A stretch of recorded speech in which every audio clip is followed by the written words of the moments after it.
बिस्मिल्लाहिर्रहमानिर्रहीम अस्सलाम वालेकुम। आप मेरा यूट्यूब चैनल देख रहे हैं। Welcome to my YouTube channel.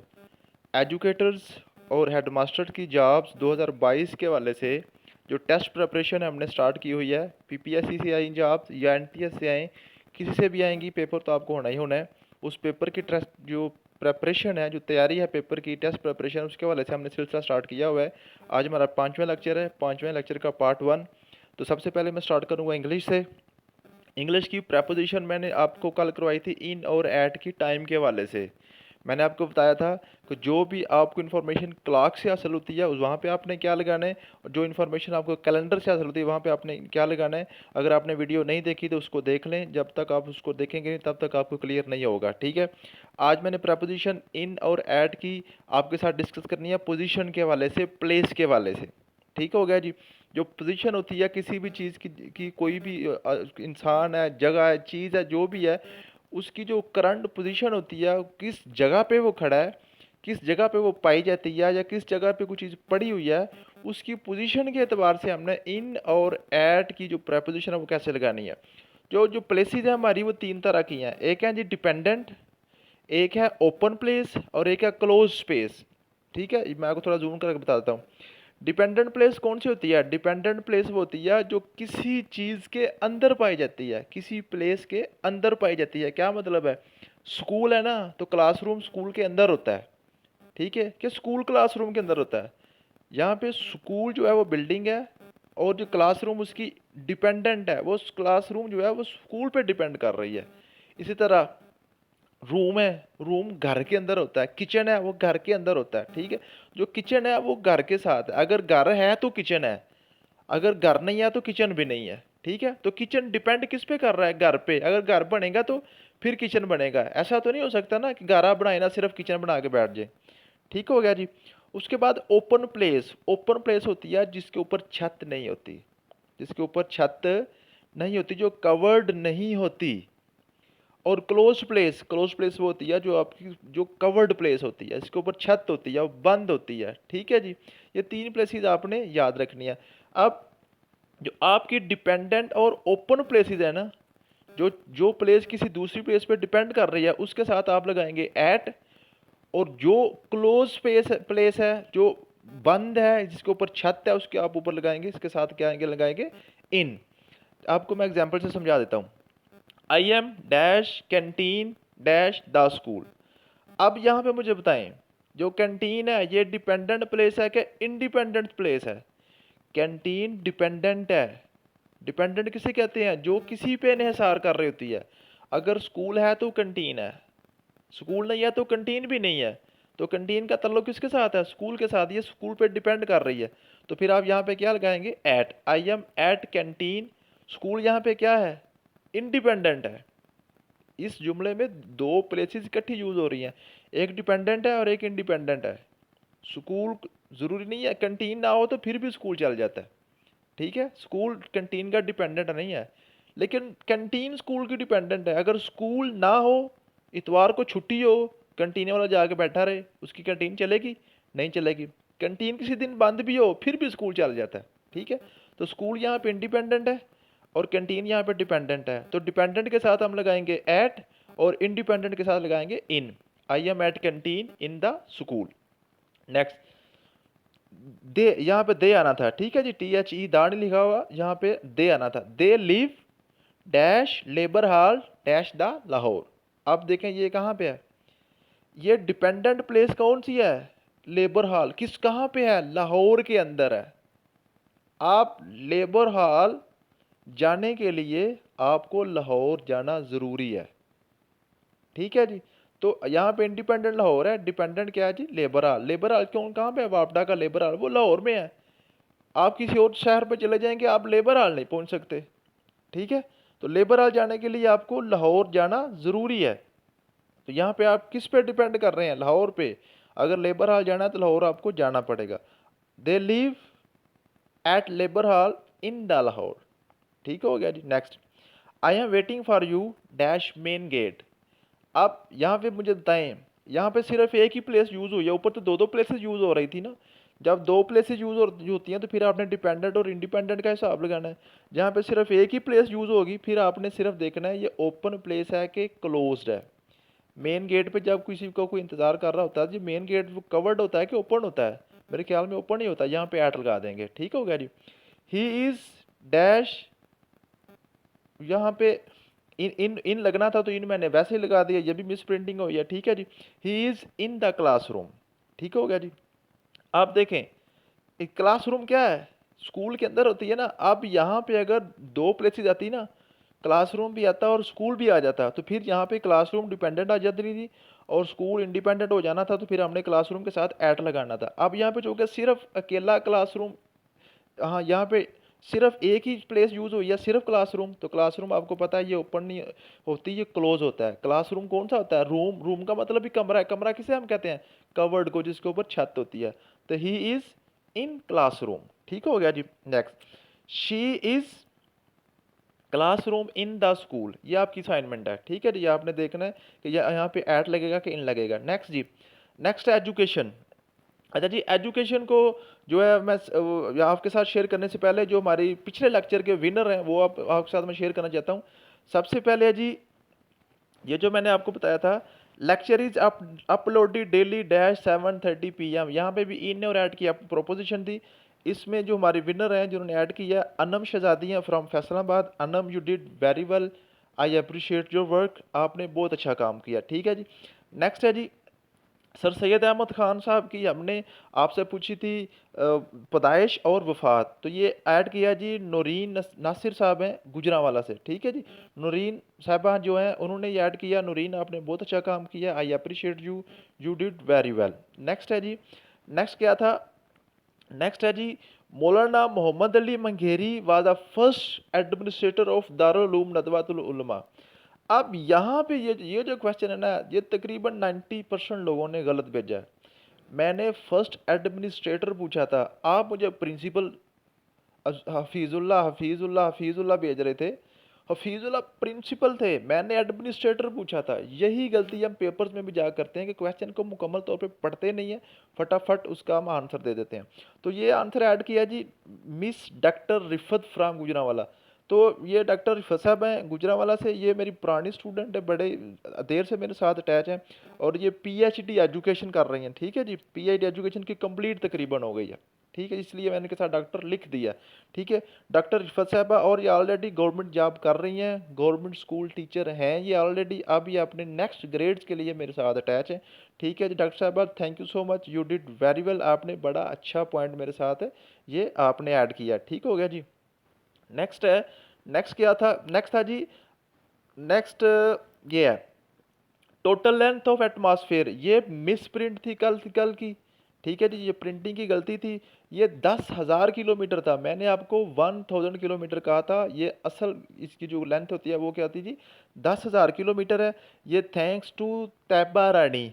तैबा रानी, आपका बहुत शुक्रिया, आपने करेक्शन करवाई है। जो बच्चे करेक्शन करवाते हैं मुझे वो बहुत प्यारे लगते हैं और आपका मैं थैंकफुल हूँ कि आपने करेक्शन करवाई, ठीक होगा जी। देखें कोई भी बंदा हरफ आखर नहीं होता, वो जो है ना किसी ना किसी कहीं ना कहीं जल्दी में कभी मिसकंसेप्शन से कोई ना गलती रह जाती है। तो I am very happy to have you in my classroom. तो आप मेरी क्लास के अंदर हैं तैबा रानी, आप बहुत अच्छा काम कर रही हैं, thank you so much. Next है जी, our environment is in troposphere in which highest densities of nitrogen. यहाँ पे भी गलती थी, मैंने आपको हाइड्रोजन लिखवाया था और ये मैंने जानबूझ के लिखवाया था, ठीक है जी, क्योंकि ये बहुत ही कॉमन क्वेश्चन है और मुझे उम्मीद थी कि सभी लोग इसको फटाफट मुझे आंसर करेंगे। सर नाइट्रोजन तो यहाँ पे नाइट्रोजन हाइड्रोजन तो है ही नहीं। तो लेकिन सिर्फ एक बंदे ने ये मुझे इसका आंसर किया था कि सर ये जो इसकी नाइट्रोजन है। तो थैंक्स टू नूरुल हुदा। नूरुल हुदा, आपने बहुत अच्छा काम किया, थैंक यू सो मच, मैं आपको अप्रिशिएट करता हूँ और मुझे बड़ी खुशी है कि आप भी हमारे साथ हैं गुजरांवाला से, ठीक होगा जी। Ozone gas layer saves us from ultraviolet rays, it lies stratosphere, ठीक है जी। ये स्ट्रेटोस्फीयर में पाई जाती है दूसरी लेयर में। ये ऐड किया था इसरा खालिदा फ्रॉम वजीराबाद। इसरा, you did very well, thank you so much, I appreciate your work, very good, शाबाश। नेक्स्ट है जी, ये कल के हमारे क्लियर हो गए हैं, ठीक है जी। अब हमने करना है जी एजुकेशन। जैसा कि आपको पता है कि हमने एजुकेशन की हिस्ट्री स्टार्ट की हुई है, ठीक है। एजुकेशन की हिस्ट्री स्टार्ट की हुई है, तो आज फिर हम एजुकेशन हिस्ट्री कर रहे हैं। और मैंने आपको पहले भी बताया था, ख़ास तौर पे हेड मास्टर की जो पेपर के लिए जो लोग तैयारी कर रहे हैं, 80% आपको एजुकेशन रिलेटेड पेपर आना है, और उसमें से जो एजुकेशन का पेपर होगा वो आधे से ज़्यादा एजुकेशन हिस्ट्री पे बिलोंग कर रहा होता है। ठीक है, तो एजुकेशन हिस्ट्री हमने स्टार्ट की हुई है, तो आपने एजुकेशन हिस्ट्री को अच्छे तरीके से समझ लेना है। अंजुमन हमायतुल इस्लाम वाज फाउंडेड इन 1884। ऊपर हमने क्या कुछ कर पढ़ लिया, मदरसा देवबंद पढ़ लिया, नदवतुल उलमा पढ़ लिया, ठीक है ना। ये एजुकेशन हिस्ट्री हम स्टेप बाय स्टेप चला रहे हैं। तो अंजुमन हमायतुल इस्लाम वाज फाउंडेड इन 1884, 1884 में कायम हुई थी। Allama Iqbal recited his first poem at Anjuman stage at 1900। ये बड़ा ही इंपॉर्टेंट एमसीक्यू है। अल्लामा इकबाल रहमतुल्लाह अलैह, ग्रेट अल्लामा इकबाल जो थे, उन्होंने अपनी शायरी का आगाज़ जब उन्होंने सबसे पहली नज़म, लोगों के अंदर बिल्कुल उनकी मकबूलियत कोई नहीं थी, किसी को कोई पता नहीं था अल्लामा इकबाल भी कोई शायर है, तो उन्होंने अपनी पहली जो नज़म थी सबसे पहले अंजुमन हमायतुल इस्लाम के स्टेज पे पढ़ी थी 1900 में। ठीक हो गया जी। Iqbal was requested to arrange her poetry for every annual session of Anjuman. जब अंजुमन हमायतुल इस्लाम के स्टेज पर उन्होंने अपनी पहली पोइम पढ़ी थी, अपनी पहली नज़म के अशार सुनाए थे लोगों को, तो अंजुमन हमायतुल इस्लाम वालों ने उनसे रिक्वेस्ट की थी कि आप हर एनुअल सेशन में यहाँ पे तशरीफ़ लाया करें और अपनी नज़म पेश किया करें, आप बड़े इनकलाबी शायर हैं। ठीक होगा जी। नेक्स्ट जी, first all Pakistan education conference was held in 1947 इन कराची। पाकिस्तान की पहली एजुकेशन कॉन्फ्रेंस, अब पोस्ट पाकिस्तान जो है ना अब स्टार्ट होने लगा है। प्री पाकिस्तान, पाकिस्तान बनने से पहले की एजुकेशन हिस्ट्री जो थी वो आज 5वें लेक्चर है वो मैंने क्लियर आपकी कर दिया। आज हम पाकिस्तान बनने के बाद की हिस्ट्री शुरू कर रहे हैं। ठीक हो जी। First all Pakistan educational conference जो थी 1947 में कराची में वो हुई थी। ठीक होगा जी। First all Pakistan educational conference was held from 27 November to 1 दिसंबर 1947। ठीक है जी। 27 नवंबर से 1 दिसंबर 1947 तक first all Pakistan educational conference हुई थी। First all Pakistan educational conference was chaired by father of the nation. ठीक है जी। इसको चेयर किया था father of the nation Quaid Azam Mohammad Ali Jinnah ने। ठीक है जी। इसकी सदारत आपने की थी। In first all Pakistan education conference it was suggested that 6 year free and compulsory education, कि first all Pakistan educational conference में ये सजेस्ट किया गया था कि 6 साल एजुकेशन, नर्सरी 1 2 3 4 5, यानी कि पहली 6 क्लासें जो हैं नर्सरी से लेकर 5वीं तक, वो लाजमी करार दी जाए पाकिस्तान में, और वो फ्री भी हों। ठीक है, उसकी कोई फीस ना ली जाए। First all Pakistan educational conference it was suggested Urdu as common language. तो ऑल पाकिस्तान एजुकेशनल कॉन्फ्रेंस में उर्दू को कॉमन लैंग्वेज सजेस्ट किया गया था, ऑफिशियल लैंग्वेज नहीं। ठीक है जी। कॉमन लैंग्वेज क्या मतलब है, ऑफिस में आम जुबान रूटीन में बोलने के लिए अब हम जो है ना वो इंग्लिश जो उर्दू को हम बोलेंगे। इंग्लिश हमारी दफ्तरी ज़बान है, दफ्तरों में सारे नोटिफिकेशन वगैरह इंग्लिश में आते हैं, लेकिन बोली जो है वो उर्दू जाएगी। ठीक हो गया जी। First all Pakistan educational conference it was जैसी डैट प्राइमरी एजुकेशन शुड को एजुकेशन और लोकल नीड्स। ठीक है जी। ऑल पाकिस्तान एजुकेशनल कॉन्फ्रेंस में ये सजेस्ट किया गया है कि प्राइमरी एजुकेशन को एजुकेशन के तौर पर चलाया जाए, बच्चे बच्चियाँ इकट्ठियाँ पढ़ें, या फिर लोकल नीड्स जो होंगी जहाँ पे कुछ ज़्यादा मसाइल हैं, सख्त लोग हैं, जो उनकी मर्ज़ी होगी उसके मुताबिक फिर चलाएंगे। ठीक होगा जी। Next, first all Pakistan education conference suggested inter universities board of Pakistan. क्या है जी, ऑल एजुकेशन कॉन्फ्रेंस ने कहा था कि इंटर यूनिवर्सिटी बोर्ड भी बनाया जाए। जैसे हमारा board of intermediate and secondary education होता है ना, बोर्ड्स का, बोर्ड में ये जो है स्कूलों का और कॉलेजेस का, इसी तरह उन्होंने कहा कि यूनिवर्सिटी का भी बोर्ड बनाए। यूनिवर्सिटीज़ के पेपर्स भी जैसे बोर्ड लेते हैं ना एक दूसरे के पेपर, जो टीचर पढ़ा रहा है वो पेपर अपने खुद नहीं लेता, दूसरा टीचर आके पेपर लेता है और उसको मार्किंग कोई और करता है। ठीक है, तो जो बोर्ड का सिस्टम था, तो यूनिवर्सिटी में भी इंटर यूनिवर्सिटी बोर्ड्स बनाया जाए, लेकिन वो नहीं बन सका बदकिस्मती से, और आजकल भी यूनिवर्सिटी के प्रोफेसर्स की बदमाशी जो है ना वो अभी भी कायम है। ठीक है, मैं सॉरी टू से माजरत के साथ यूनिवर्सिटी के प्रोफेसर्स के हवाले से मैंने ये वर्ड यूज़ किया है। उसातिज़ा इकराम बड़े काबिल एहतराम होते हैं, सारे नहीं होते, कुछ काली भेड़ें होती हैं जो ब्लैकमेल भी करती हैं स्टूडेंट्स को, और अपनी जो ना हक़ हुक्मरानी जताते रहते हैं कि मेरे हाथ में आपके नंबर्स हैं, आपके क्विज़ के नंबर हैं, आपकी असाइनमेंट के नंबर हैं, सेशनल मार्क्स हैं। तो अगर ये इंटर यूनिवर्सिटी बोर्ड बन जाए तो वहाँ पे भी जो है ना जो मेहनती बच्चे होते हैं वही आगे आ सकते हैं। ठीक हो गया जी। नेक्स्ट हो गया जी। नेक्स्ट है 11वां point, First National Education Commission 1959 suggested its report in 1959. ऊपर क्या थी, एजुकेशनल कॉन्फ्रेंस थी, यहाँ पे नेशनल एजुकेशन कमीशन है। ये बात आपने याद कर लेनी है। कॉन्फ्रेंस 1947 में हुई थी और पहला एजुकेशन कमीशन जो बना था 1959 में बना था। ठीक हो, इसने अपनी 1959 में अपनी रिपोर्ट पेश की थी। National education commission report 1959 recommended achieving compulsory 5 years schooling in 10 years and 8 years compulsory in 15 years. क्या मतलब है, एजुकेशन कमीशन ने ये अपना टारगेट रखा था कि हम 5वीं तक की जो कंपल्सरी है ना, लाजमी तलीम, हर बच्चे को 10 साल में ये टारगेट मुकम्मल कर लेंगे। पाकिस्तान का हर बच्चा 5 साल एजुकेशन जो है ना वो कंप्लीट करेगा। 10 साल के बाद हमारी जो लिटरेसी रेट 5वीं क्लास की होगी वो 100% होगी, और 8वीं क्लास की जो स्कूलिंग है ना 8 साल की, वो 15 साल में। यानी कि 1959 के बाद 69 तक पाकिस्तान का हर बच्चा जो अगर प्राइमरी पास होगा, और उसके बाद 15 साल के बाद, ठीक है, 64 में हर बच्चा 8वीं पास होगा। ये उनका टारगेट था। अचीव हुआ नहीं हुआ ये बात की बात है, ठीक है, ये उनका टारगेट था। National education report 1959 named nursery to 5th class as primary education. Education report 1959 जो था उसने जो हमारी एजुकेशन का सिस्टम का इसको 4 हिस्सों में डिवाइड किया था। पहला क्या था, नर्सरी से 5वीं तक प्राइमरी एजुकेशन, 6ठी से 8वीं को उन्होंने मिडिल क्लास का नाम दिया था। यहाँ पे क्या होता है, जब ये एमसीक्यूज आते हैं ना, तो national education report 1959 named 6 to 8 class as, जैसे लिखा होता है primary education, elementary education, middle education, secondary education. तो कुछ लोग इसको एलिमेंट्री एजुकेशन लगा लेते हैं, ठीक है, लेकिन जो रिपोर्ट में लिखा गया वो मिडिल का नाम लिखा हुआ है। ठीक है, आपने मिडिल का नाम याद करना है। National education report 1959 named 9th and 10th as secondary education. यहाँ पे भी सेकेंडरी को आपने टिक करना है, हाई को नहीं टिक करना। हाई भी ठीक है, हम हाई भी हिस्सा भी 9th और 10th को ही कहते हैं, लेकिन रिपोर्ट जो थी ना 1959 जो है कमीशन की रिपोर्ट, उसमें इसको सेकेंडरी एजुकेशन कहा गया था, और 11वीं 12वीं को हायर सेकेंडरी एजुकेशन कहा गया था। Read out national education policy 1972 to 80 and conclude 4 points for notes. क्या मतलब है, ये मैंने आपकी जो एजुकेशन रिपोर्ट 59 है वो आपकी मुकम्मल होगी। अब इसके बाद जो हिस्ट्री में आनी है वो 1972 से 1980 तक की जो एजुकेशन पॉलिसी थी पाकिस्तान की, 1972 to 1980, 1972 से 80 तक जो पॉलिसी थी वो आपने रीड आउट करनी है। अब मैं आप ग्रुप में भी शेयर कर दूंगा, ठीक है, ग्रुप में भी शेयर कर दूंगा। अगर आप वैसे गूगल करें तो वहाँ से भी आपको मिल जाएगी, वो आपने अच्छी तरीके से पढ़नी है, और 4 पॉइंट्स आपने वहाँ से निकालने हैं। जो अच्छे पॉइंट जो आपके होंगे वो इंशाल्लाह मैं आपके नोट्स का हिसाब बनाऊंगा आपके नेम के साथ। नेक्स्ट है जी इस्लामियात। इस्लामियात का जो मैंने टॉपिक है सेलेक्ट किया वो है प्रेयर्स, नमाज। ठीक है, नमाज का टॉपिक आपने अच्छे से तैयार कर लेना है। नमाज के वाले से पेपर में क्वेश्चन कोई ना कोई लाजमी आ जाता है। प्रेयर्स विदाउट अजान दो हैं जी, नमाज इस्तिस्का जो बारिश के लिए पढ़ी जाती है, और ये जो है नमाज जनाजा। ठीक होगा, इससे ऊपर भी मैंने पहले ये क्वेश्चन आपके साथ डील किया हुआ है।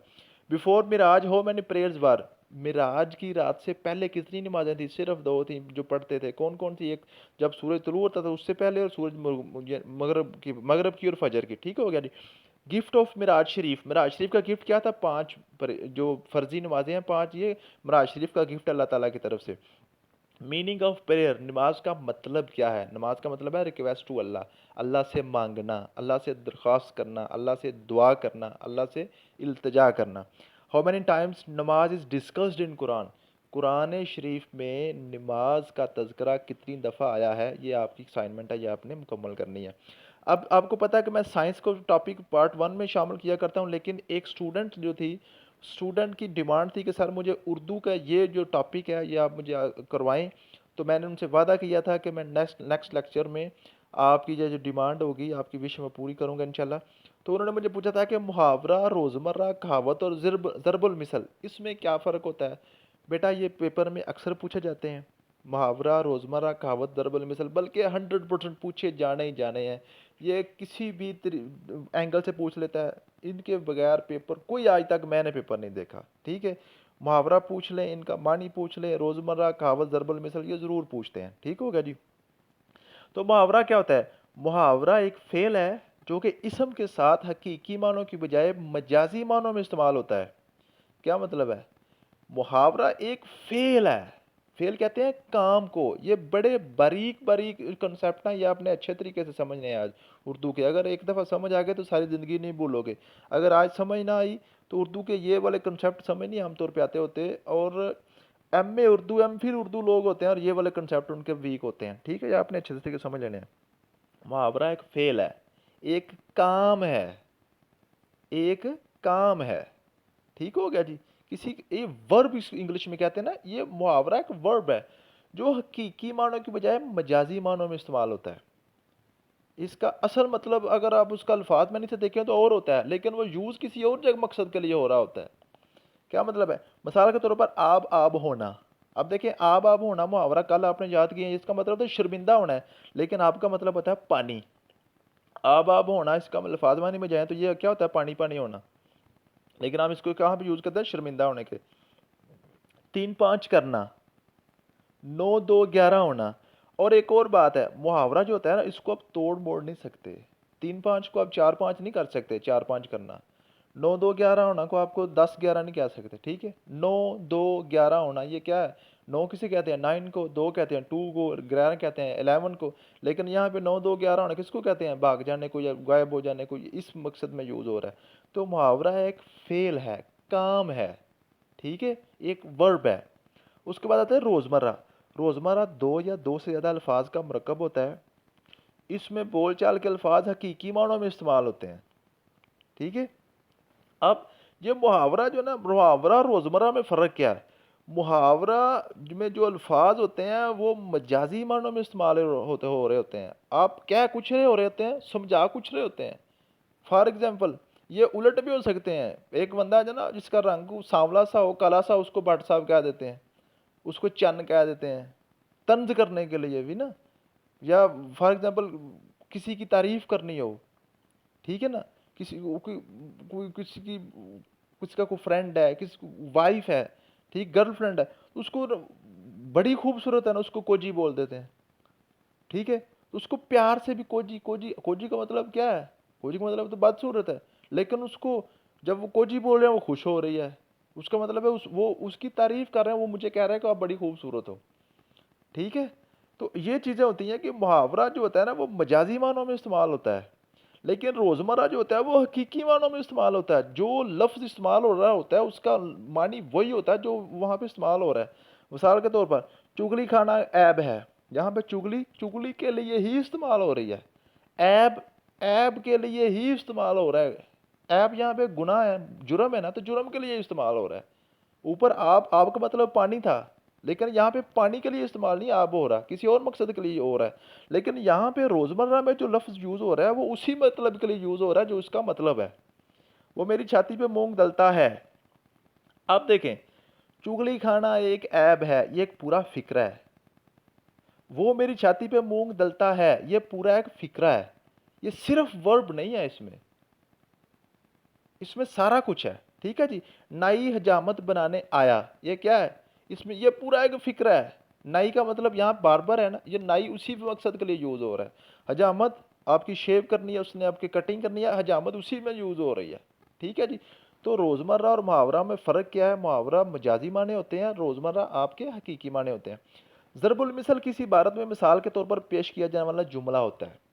ज़रबुल मिसल के पीछे बुजुर्गों के तजर्बात और मुशाहदात होते हैं। आसमान से गिरा, खजूर में अटका वगैरह। क्या मतलब है? ज़रबुल मिसल जो है ना, ये किसी भी इबारत में मिसाल के तौर पर इस्तेमाल करते हैं। ठीक है ना, आप यूज़ कर रहे हैं, फॉर एग्जांपल किसी को आप तनबीह कर रहे हैं कि अब देखें, आप आपके घर में इतने पढ़े लिखे लोग हैं, आपके बड़े भाई बड़े बहन भाई पढ़े लिखे हैं, लेकिन आप जो है ना कामयाब नहीं हो रहे, आपसे टेस्ट पास नहीं हो रहा, तो वहाँ पे क्या यूज़ करते हैं? चिराग तले अंधेरा। तो उसका क्या मतलब है कि यहाँ पे आप किसी कॉन्सेप्ट को समझाने के लिए उस बात के अंदर आप ये जो जुमला इस्तेमाल करते हैं ना, ये ज़रबुल मिसल कहलाता है। ज़रबुल मिसल के पीछे बुजुर्गों के तजर्बात और मुशाहदात होते हैं।